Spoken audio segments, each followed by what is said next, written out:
Welcome to the luxury world. Get inspired with us today and tomorrow. Acquiring a Rolex watch at a retail establishment has always been a special event. Back in the day, doing it simply means you decided to celebrate something special, and it makes you want to buy something extra special for yourself. However, purchasing a Rolex at retail in our present time is now considered a rare occasion, like winning a lottery, simply because you were fortunate enough to receive a call from your authorized dealer informing you that the wait is finally over.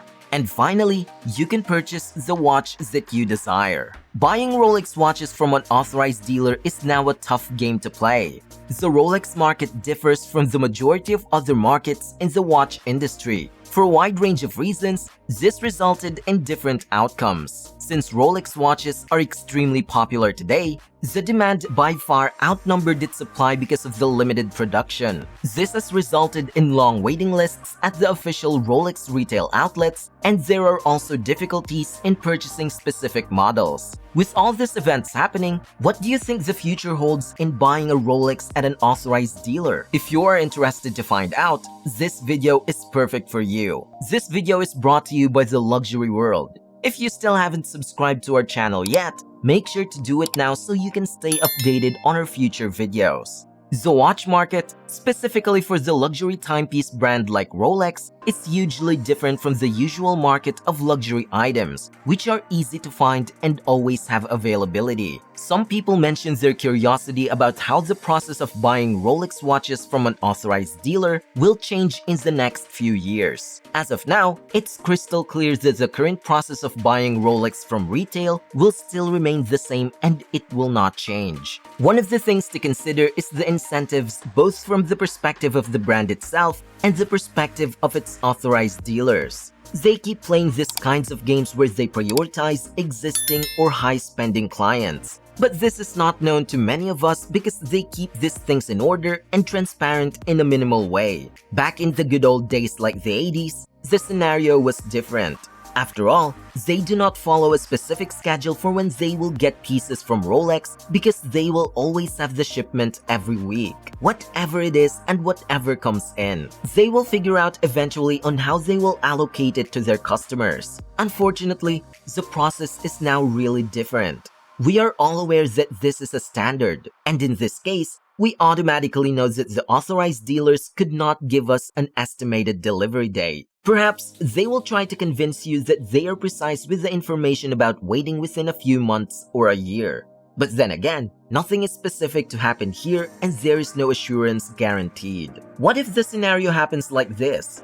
You commit to this watch by paying some sort of deposit and get an actual scheduled date of the delivery. Do you think it's feasible? Another way around this is that you can't get the schedule of delivery, but you will still pay a deposit and ask for a promise or some guarantee that you will receive the watch in the future and be placed on the waiting list that may or might not exist. These ideas may sound interesting, but this will not likely happen in real life. The reason for this is that the authorized dealers' interests are not specifically for these. They are still fascinated by selling items to their most devoted customers and to those who are their most valuable customers. Specifically, they are attempting to use these in-demand Rolex watches as an opportunity to sell additional items in their inventory and to offload items from their inventory through selling watches or jewelry or whatever else they sell that is going to be the harder one to sell right away. These clients are willing to buy other items aside from their target timepieces just to keep a spot on the waiting lists and to be a top priority. This is how it works for them. You surely can get the GMT Master Pepsi, but you know you can buy items worth 10,000 other than that, or 20,000 other watches, as well as whatever else they have to offer, and then they will get your watch to you. Pretty skeptical, but this happens in some cases. This is hard and complicated as it seems, but there's nothing illegal with this kind of process or tactics. You would expect Rolex to care about this, and even if they did, there's no way that they can prove this happens, because they have no control over the decisions of the customers to buy items from other brands in addition to this Rolex Pepsi or whatever items they will purchase. the authorized dealer will benefit from this situation as they will earn more money, while the clients will feel rewarded for having a better spot on the waiting list or no longer have to go through the waiting list. This looks like they have some exclusive relationship where both of them benefit from it. On the other hand, from the brand's perspective, the brand is also seeking feasible dealers who can allocate more as there are different dealers, but they have diverse ways to manage selling items. If the dealer demonstrates that they are able to offer both the lesser number of desirable timepieces with the more desirable ones, they are capable of increasing product sales for the overall brand. This is the part where you know it's a win for the dealer. And on that side as well, they are more likely to receive more allocations for the most sought-after models and fast-selling items. If you happen to get curious about the case of Rolex, do you think Rolex cares how much other competitor brands and their products to a given authorized dealer is moving? Do you think that those numbers matter to them? Or do you think those figures are not looked in the same context with the Rolex versus other competitors' brands? Rolex most likely does not have this problem. They are most likely the only brand that does not have the same issue as the competitor's brand, because it could sell almost all of its items in all stages that they go through. But in general, you already know it is. Right now, there are multiple tiers of incentives available, and not every brand you are familiar with is the brand that has some hyped watches for you, which is similar to a few of their models itself. It's not the entire catalog, as it appears to be for Rolex. It happens differently in the secondary market. Undoubtedly, this is important to emphasize in understanding the type of more fair system.